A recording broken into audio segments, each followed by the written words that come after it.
Wednesday morning and time for Good Morning Angels. And today's story is something very, very close to our hearts. And we have been involved with similar stories before.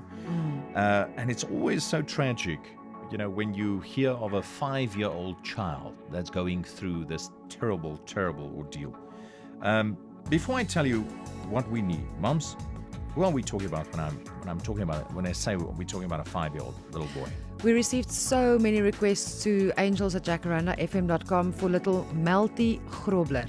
And he is also, the people call him a chemo warrior. If you see the little face on the photo, you just can't help admiring this little boy for being so strong. Because chemo, I don't know, I've never been through the process, but everybody that I know of who's ever been through it say it's tough. Yeah. And he is tough, and he's going through it not for the first time, for the second time.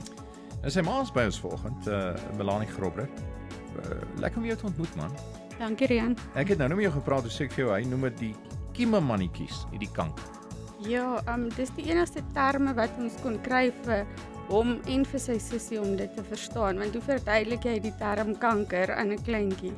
So dit was vir ons 'n uitweg. Hy sê self as hy terug gaan hospitaal toe, hy gaan die kiememannetjies gaan fight, en dan kom ons terug en dan hy sê self sy as hy klaar is, gaan ons ingaan om ons kiememannetjies toe te kry. So ek weet nie hoe anders dan om die term kanker vir 'n tweede keer te verduidelik nie. En die eerste keer toe hy gediagnoseer was en deur chemo is, was hy 3. Hy was 1 jaar en 8 maande toe hy gediagnoseer. Toe is ons in remissie vir 3 jaar.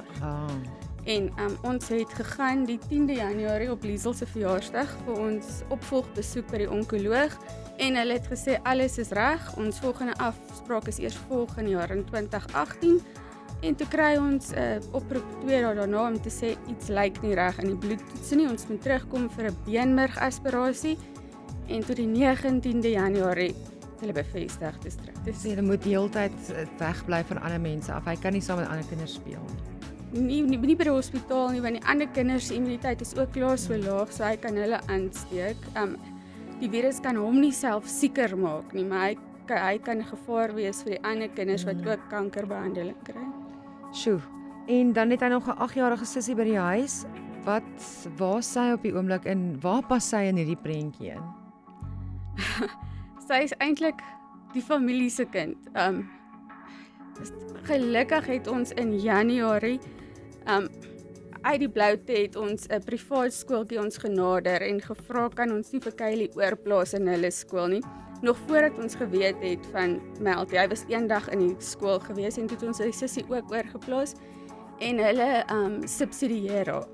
So gelukkig is daai huiswerk in die middag en alles is minder. So oupa help, ouma help, tannie help, en as ons kan kom, dan help ons. Maar tye wat Melty se telling, sy witbloedtelling niks is en hy geen weerstand het nie, dan is sy so 8 blokke van ons af by ouma. Maar ons gaan nie na haar toe nie en sy kom nie na ons toe nie. Ja. Nou, kom ons kyk na die nommers hierso. Medies sê ons betaal vir die chemo, ons betaal vir die hospitaal, maar ons betaal nie vir die beenmergoorplanting. Die mediese fonds sê hulle betaal nie vir die beenmergoorplanting nie. Die hospitalisasie is ek het 'n kwotasie, so ek weet selfs nie of hulle vir die hospitalisasie nog gaan betaal nie.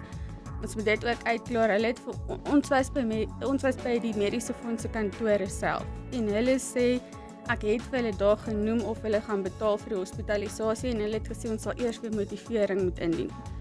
Soos wat ek nou staan, betaal hulle vir niks behalwe vir die chemo wat Melty gekry het. Hulle betaal vir elke sessie chemo sover en vir elke sessie hospitalisasie tot dusver, want dit is PMB.